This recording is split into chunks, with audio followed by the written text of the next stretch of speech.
Mga minamahal, ito yung sobrang hirap dito nga po sa mga DDS na ewan ko ba kung naiintindihan nila kasi kesyo ang sabi, pera ng taong bayan yung gagastusin para sa impeachment ni VP Sara Duterte. Sayang naman yung tax ng mamamayang Pilipino. Milyones ang mauubos, ang gugugulin dyan. Okay, totoo naman po yun mga minamahal na gagastos ang gobyerno gamit ang pera ng bayan para sa impeachment ni VP Sara Duterte at magkukos po yan ng mga milyon ang halaga. Pero hindi nyo ba alam na yung milyon na yan, maliit lamang yan sa mga nakukulimbat allegedly ni VP Sara Duterte. So sa madaling sabi, nakapaglabas tayo ng 1 milyon pero trilyon po ang masisave ng bansang Pilipinas sa pangangamkam sa pera ng taong bayan ng ating Vice Presidente. Sabihin naman ninyo na malaki yung milyon pero mas malaki po ang maililigtas na pera ng kaban ng bayan, aabot ng billions or trillions kapag si VP Sara Duterte ay ma-impeach at nang hindi na makatakbo bilang presidente ng bansang Pilipinas. Diba? Kung mayroong mapapatunayang kaso, kinabukasan ng mga Pilipino ang maililigtas dito, bayan mismo. Naintindihan ninyo? Kaya yung sinabi ng ating presidente na makipag-reconcile siya with VP Sara Duterte. Patunay lamang po yan na hindi pinipersonal ni PBBM yung mga bagay-bagay. So, hindi naman pwede na di porket nakikipag-reconcile ay pipigilan na yung impeachment. Hindi po ganun yon mga minamahal. Maybe gusto lang ng ating presidente na magkaroon sila ng peace of mind, 'di ba? Despite sa mga issues na nangyayari, magkaroon sila ng peace of mind na tahimik sila. Wala silang personal anger sa bawat isa. Talagang gusto lang makipag-reconcile, makipagbati ni PBBM kahit wala naman siyang ginagawang masama. Pero it doesn't mean na i-validate na lang natin na wag nang ituloy ang impeachment. Hindi natin pwedeng tawaging white flag ang pakikipag-reconcile ni PBBM para hindi ituloy ang impeachment. Alam niyo yung sabi ng ating Presidential Communication Office? Ito papakita ko sa inyo. Yan. Malinaw naman, di ba? Sabi dyan, labo na ng mukha ko. Wait lang. Okay. Sabi dito, binigyang diin ni PCO Undersecretary Attorney Claire Castro na ang tinutukoy na reconciliation ng Pangulong Ferdinand Marcos Jr.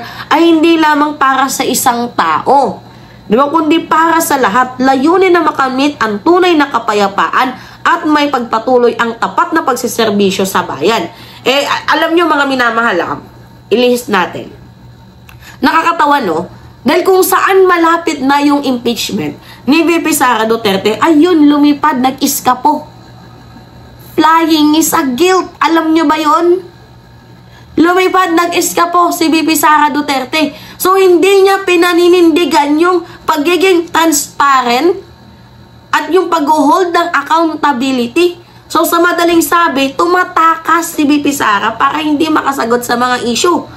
June 2, babalasahan na siya ng mga prosecutor ng kanyang mga kaso, sasakdalan na siya sa impeachment. June 3, mag-o-open na po ang Senado bilang impeachment court sa impeachment trial ni VP Sara Duterte. Kailan siya uuwi? June 4. June 2 at 3, mahalagang araw yun. Sobrang halaga ng June 3 at June 2, 2 and 3. Ngunit si VP Sara Duterte merong ginawang palusot. Hindi, birthday ko. Magse-celebrate ako ng birthday kasama yung ama ko. Close ba kayo ng ama mo? Tanong lamang po. Gaano ba kayo ka-close ng ama mo? Di ba nga, sumasagot-sagot ka? Di ba nga, binibenta mo yung big bike ng dating presidente? Kaya nga nanggagalaiti si Digong, nagsumbong kay Ramon Tulfo?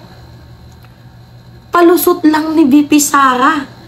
Yung birthday niya na yan para matakasan yung issue at pananagutan niya dito nga po sa pangangamkam sa kaban ng bayan. Isa lang yung masasabi ko, wala kang respeto, VP. Kaya sa mga DDS dyan, sorry, na nag-iisip na, Gastos yan. Madaming milyones ang mauubos para sa impeachment ni VP Sara Duterte. Okay. Wala akong nakikitang problema kung ilang milyon ang magastos dyan. Kasi makakapag-save naman tayo ng trillions.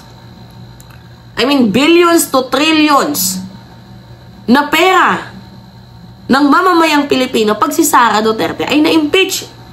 So, maililigtas pa yung taong bayan. Nagigets ninyo ba yun? Huwag kasi kayong fanatiko. Huwag kasi kayong bulag. Nakakainis tong mga kupal ng inang shit na to, no? Di ba mga minamahal? Masasabi naman nila, gusto makipag-reconcile ni Marcos. Dapat ano yan? Huwag nang ituloy impeachment pa uwi ng bansang Pilipinas si Digong. No! Hindi pwedeng akasan na lang ang pananagutan ni VP Sara sa bayan. Gusto niya makipagbati para merong peace kasi yun naman yung sinimula nila, Uniteam, di ba? Ano yung silbi ng Uniteam kung hindi nila ginagawa? Kung hindi nila ina-act?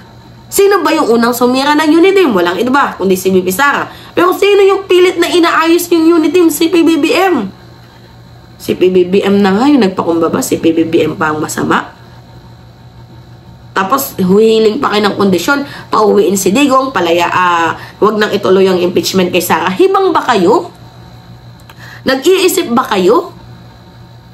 Ano yung gusto ninyo? Ipasawalang bahala na lang? Yang ginagawang pagpatay ni former President Duterte, yung pangangamkam sa bayan ni VP Sara Duterte, ipagsawalang bahala na lang ba yan? Diba? Gets ninyo? Mga minamahal, ay nako, iwasan kasi ninyo yung pagiging fanatiko. Dapat sana sa inyo, kahit papaano, isipin naman ninyo yung bayan. Diba?